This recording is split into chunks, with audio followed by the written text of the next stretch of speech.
go quite well. Later on you will see how Savannah competed against some of our people in the audience.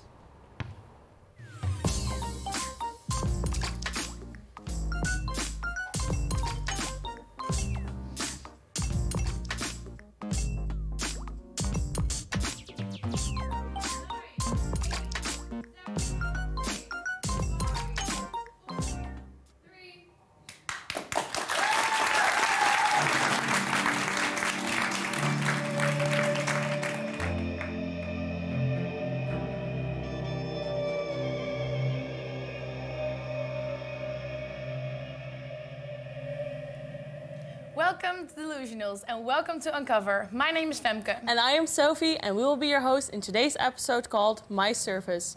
We will be diving into the topic of body image and judgments on appearance, and our guests Silvana and Gerda will be sharing their stories with us today. Savannah, I saw you this morning also playing basketball. I'm really surprised about your skills. How did you come up with the idea of playing basketball in the first place? When I was in the high school, there was a man, Mark Alders, and he played in the Dutch man team. And he gave a basketball clinic at the high school. And then he saw I had talent, and he asked if I would play in their team in Middelburg. And what did you thought? Like, oh, basketball? I was like, what? Do I have talent? How old were you?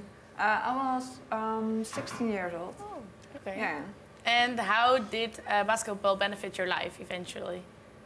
What did you got out from it? Yeah, it's the only exercise I can do in my life, in my body. So yeah, that's the biggest reason for me to sport. Nice. And this is only just a part of your life. Let's uncover more of your story. Okay. Savannah has been in a wheelchair her entire life because of a bacterial meningitis. She lost both her legs and one arm. Life in a wheelchair hasn't always been easy for her. In primary school, I got bullied a lot, even though it was a school for disabled people. And I didn't feel I fit in, and yeah, I didn't know if I would go to the university because of it. She took the courage of going to university, which turned out to be a great idea. When I went to the regular university, I just saw that people not bullied me anymore, but they made just jokes about me, and I make jokes about me as well, so yeah. Basketball helps her deal with her handicap. Right now she is playing for the national wheelchair basketball team. Before she started playing, she weighed 120 kilos. I wanted to lose weight to become better at basketball. I tried several diets, but nothing worked. So after a while, I just gave up and I created my own diet. I lost 23 kilos on my own. Savannah is now training for the Paralympics of 2020 in Tokyo. We of course saw that you already accomplished a lot, such as driving, basketball and losing weight, but I was wondering, what are you most proud of? The most proud things, I'm proud of my life. Yeah, I have like two moments in basketball where I'm really proud of. The first moment is that I had to do the free warp of the basketball, and I couldn't reach that with one arm. And I was really waiting on the day when I finally could make it. And on the first European Championship I played on, I was in a match and I was so nervous. And then I had to make two free warps, and both were in it. So really? I was really proud of that.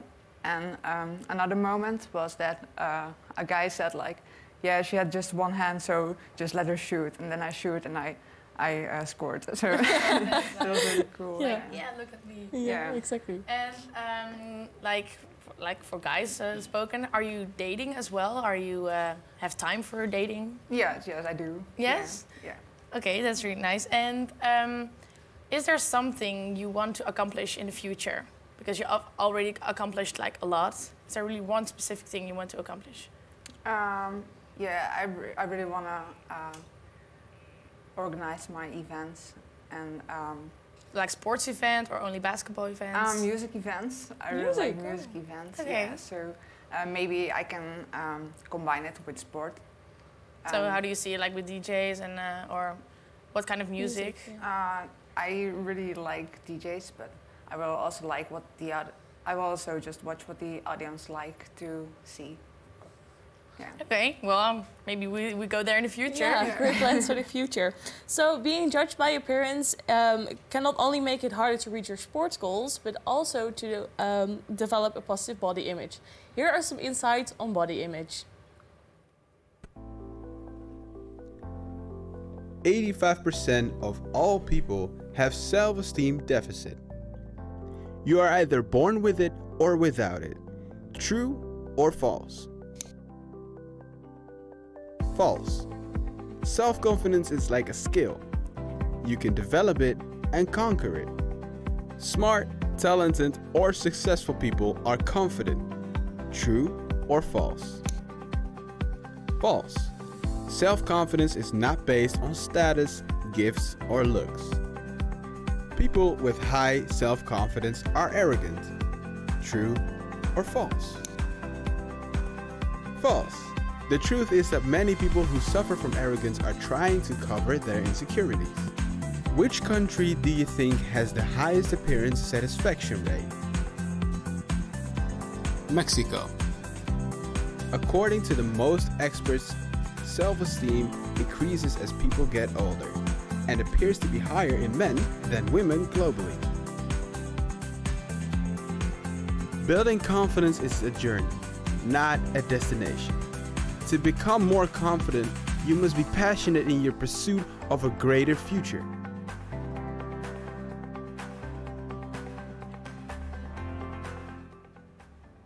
So, Savannah, I can imagine you've struggled a lot with your body image and your appearance during your life. How was it when you were younger?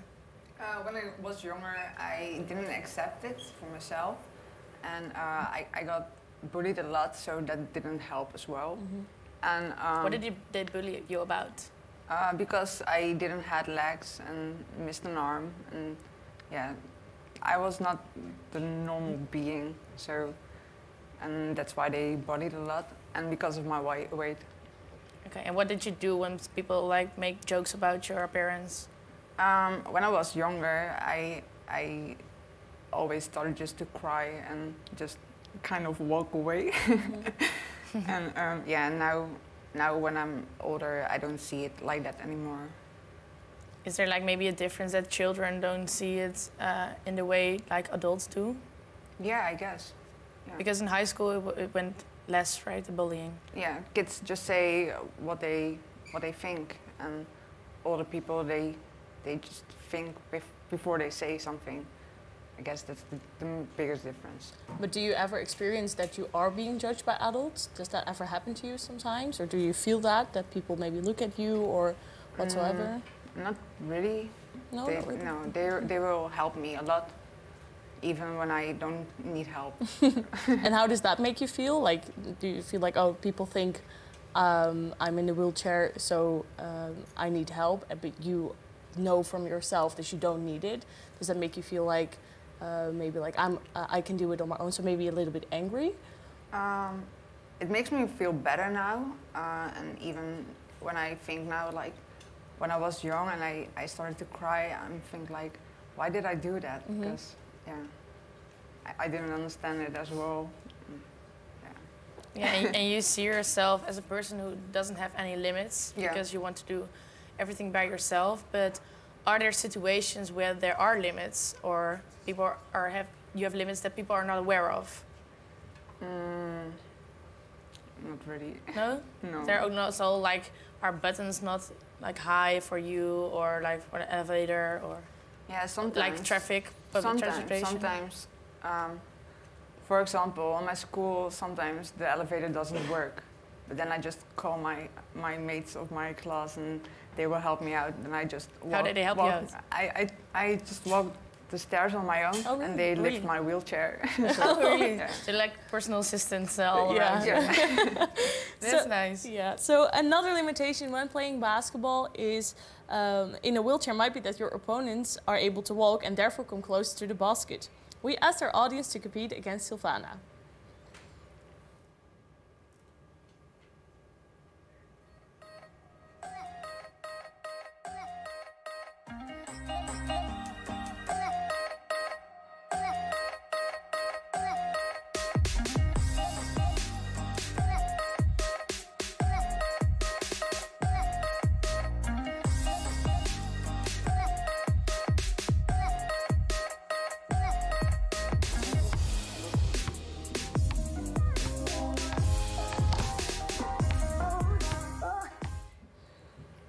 So, Savannah, how was it competing against the audience? It was really fun to Yeah? be. Yeah. Did you give them tips to be better at basketball, or you were just like, I'm the better one? I didn't really give them tips. We just played for fun to see how they did against me. Was there really one person who was really good? Hakim did very well. Yeah. That's really nice. Yeah. Thank you so much. And I hopefully want to see you in the Paralympics in Tokyo sometime. Or at one of your events that you're going to organize. Exactly. Same. So after the break, we will uncover Gerda, her story, and hear more music from the Delusionals. We'll be right back with you.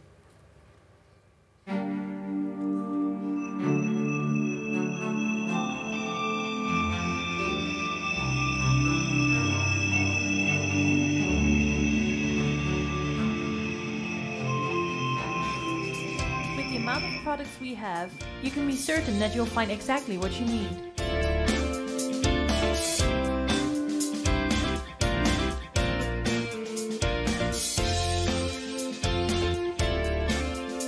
Luckily, for students from the NHTV, it's only a 400-meter walk to the Albertijn.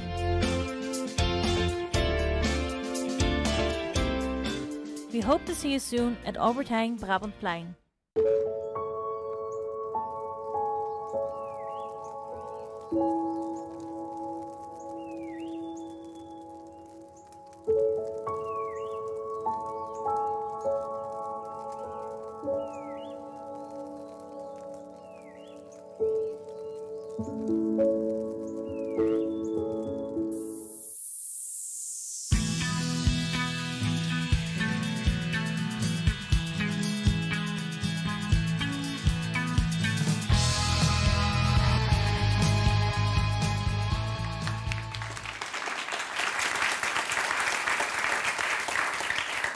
Welcome back at Uncover.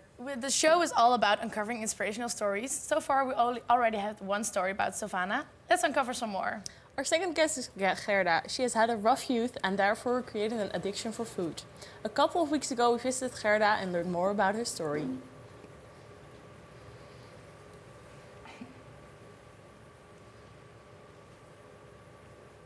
Gerda used to be depressed, overweight, and had a problem dealing with her traumas. I used to shop by going to the bakery, pretending I order for 5 people, but at the end I eat it all by myself. When I pass a chocolate shelf, I draw, and I look at it, and then I think, it's not really what I need, so I put it back, and I go to the vegetables. After her mother committed suicide, Gerda ended up in a depression that lasted for a long time. When Gerda was 40, she decided it was enough. For my overweight, I got a gastric bypass surgery, so I couldn't eat too much. And for my depression, I went to RIBW, and I get help to do my things, what disturbed me in my life. Gerda now works at the RIBW. She feels she would not be so good at without her personal experiences. I fit the job because I went there also, and I recognize the feelings and the thoughts they struggle with. These cards contain questions and subjects for the visitors. What is the purpose of these meetings? To let the people be the way they are, with their own feelings and thoughts, and we talk about it. Gerda hopes to help people for as long. So, Gerda, of course, we just saw that you already accomplished a lot and that you've already been through a lot. And we were wondering, how are you feeling right now? Great. Great. Yeah, one word. Yeah. So, we were also wondering, when did you find out you had a serious addiction? I decided for my addiction when I was 16 years old. Then I started to work and I got my own money. And I noticed that alcohol gives another people a lot of problem. Then I know drugs is costing a lot of money. And I tried to buy things to feel myself a little bit better. Only after 1.5 months, I saw that, oh, this is not good, because what do I do with the rest of my month? So then I decided to go and eat, because you can do it sneaky. Nobody have to see it, and the result is only my problem and not for other people. So when did that addiction reach its limit? When you thought like, oh, this is getting out of control? For a long time, when I thought about myself, was only my head and not my body, because I didn't want my body the way it was, and other people pointed me that my body was not correct, and so it took a long time before I decided to do something else. But how did that make you feel that other people said to you that your body wasn't correct? Did that make it worse, the addiction? Depend on my feeling and my day and my thoughts. So sometimes when somebody said it, just kicked me to the other side, but sometimes it make me feel more uncomfortable and more eating. And did you tell anyone that you were struggling with these problems? That you had like a food addiction? No, not really. Not really, No. and not at any point. I think the last some years, maybe, yeah, I don't know exactly, but sometimes I told people, but I was not really feel comfortable with it.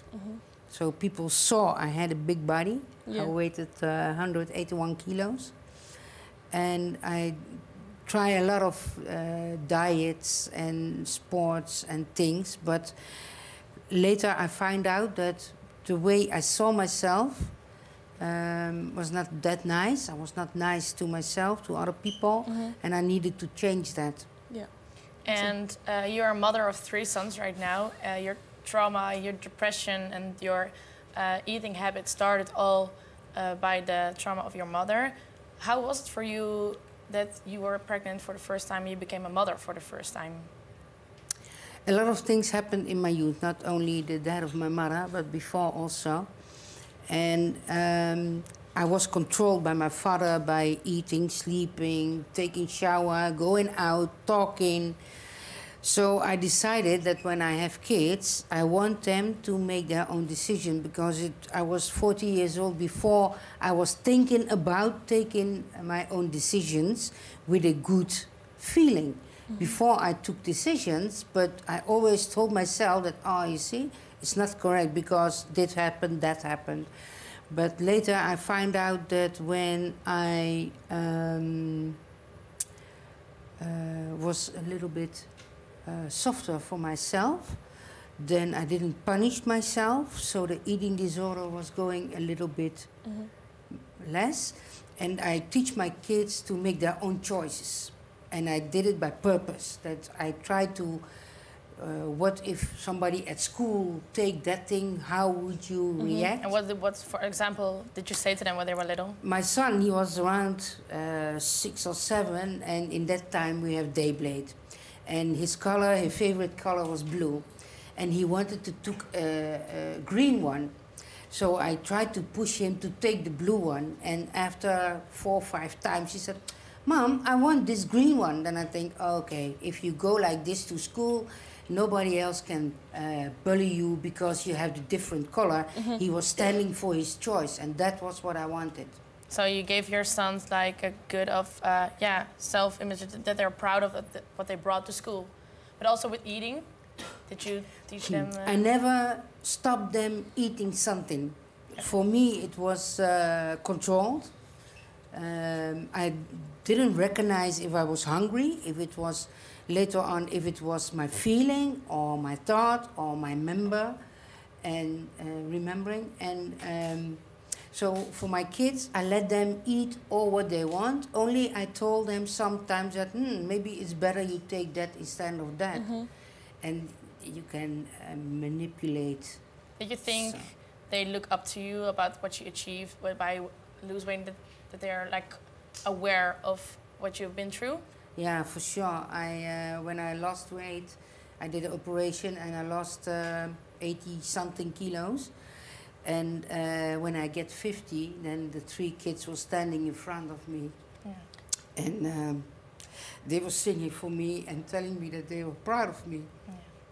Then I thought, okay, then You can be proud of did a yourself. great, Yeah. yeah. Exactly. And what Great you job. also can be proud of is that you are giving advice to other people who might be struggling the same thing.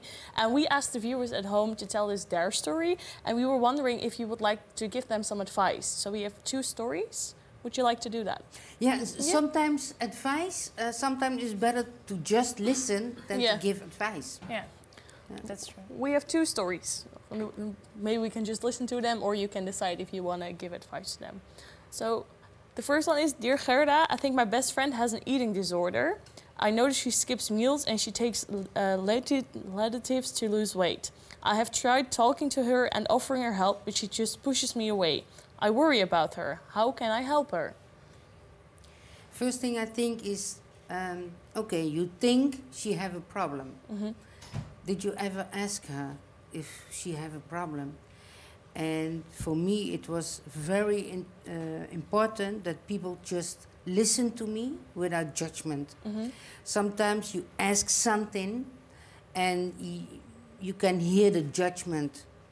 And if somebody just can tell the story without any consequence, then it can feel so good. Then people can start to think about themselves. And also, if you start to ask questions, then you let the other person think about, okay, how can I help you? Yeah, the second question is about something that has a big influence on the girl. Dear Gerda, my boyfriend and I have been dating for 4 years. Whilst watching our favorite show on Netflix, I suggested to get snacks, which led to my boyfriend into making yet another hurtful comment about my figure. He told me that if I gained more weight and get out of shape, he would break up with me. This isn't the first time that he made me feel this type of insecurity. I love him and we've been together for so long that I don't know what to do. I think she needs to love herself more than what she's doing now. And ask him the same question. What if you get illness or sickness or something, you get an accident, something happened to your body? How would you feel if I tell you, hey, bye, it's enough? Yeah, so our body image is really important to be confident. Yeah, everybody is good the way the person is. Yeah. Why would you change for somebody else? Only for yourself. Yeah, exactly. Because body image is a really sensitive topic for a lot of people. We went on the streets and looked at the thoughts of people they had on eating disorders.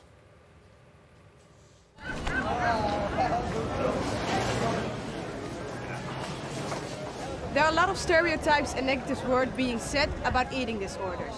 We're here at Tomato in Rotterdam to see how food lovers think about eating disorders. Wat denk je dat de struggles zijn waar mensen doorheen moeten met ik denk mensen die ze uitlachen. En ja, ook gewoon hoe je naar jezelf kijkt natuurlijk in de spiegel. Ik bedoel, ik heb niet echt een... je hebt stiekem wel een mening natuurlijk, maar die mag je niet altijd hardop uitspreken. Well, eating doesn't solve problems. Eating just kind of masks the core, the problem itself. Want jij hebt nu ook een patatje, maar je ziet er ook niet dik uit. Dus wat doe jij dan? Ik word wel dik. Gewoon je stofwisseling. Wat denk je van mensen die anorexia hebben? I mean, it can be an addiction and an issue like any other, like with alcohol or drugs. So if it would be so easy, then people would stop. Wat vind je van mensen die bulimia hebben? Ja, het is jammer. Het is natuurlijk, de ziekte is ook niet zozeer noemen, maar natuurlijk in hun hoofd. Het is niet goed. I think it's very psychological. Yeah, I don't see it as a way to seek attention. I mean, yeah, it could be, but then there's another problem at hand. Yeah, exactly. Yeah, but I think it's mainly psychological. So, Gerda and Sylvana, I was wondering, what do you guys think of the reaction of these people? What, for example, would you say to the guy like, oh, you have anorexia, just eat more? Yeah, it's not that easy. No. It's just like I tell Savannah, just jump over the table. Yeah, exactly. Yeah. Or like, for example, that it's like it's a disease. Do you want to say like, oh, you should talk to people, or what would you say to someone who has an eating disorder? I have a friend, she has anorexia, and some years ago we came together each week with some girls, and I told her that, okay, I don't want to be stressed for if I put something on the table and you don't want it. I just pretend you are a human being. Yeah.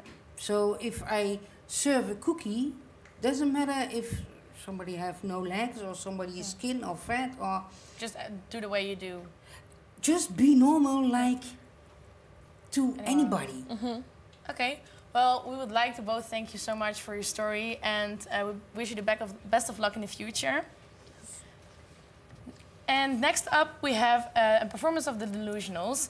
They will have their song called Haunted by Red. It's all about being yourself and be able to be the person you want to be.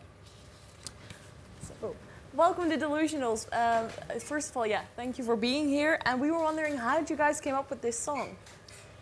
Well, actually, I saw in the news that a gay guy had been arrested by another guy just on the street. He was walking and he got harassed. And I thought it was really, I don't get it. So we wrote a song about it, and lyrically it's about, don't be afraid and don't get anxiety for it, and for being who you want to be. So that's the song. That's a wonderful message. Here is Haunted by Red by the Delusionals.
Let's rise over fear and hate. Let these red shades evaporate.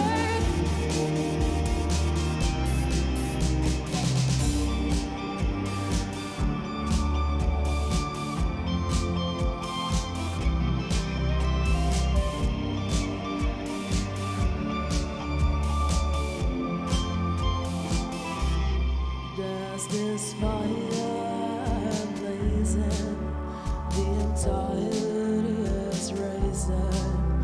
Don't touch it or you burn, is what they learned. Haunted by red, this color of thread.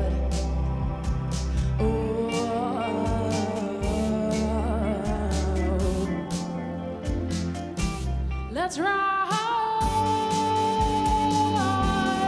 over fear and hate. Let these red shades evaporate.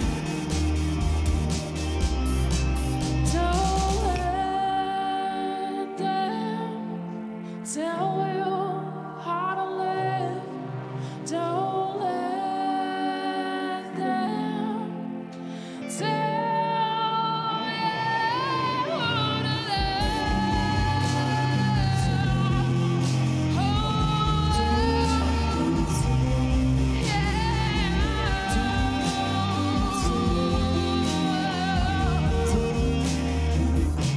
Let's rise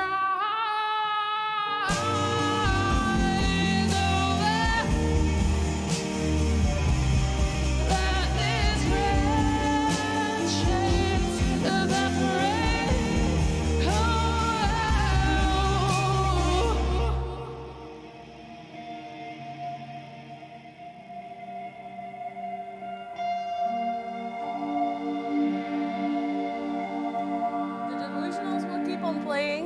Delusionals will keep on playing. Thank you, Sylvana and Gerda, for being our guests tonight. And thank you for watching. And we will see you tomorrow at the second show of Uncover.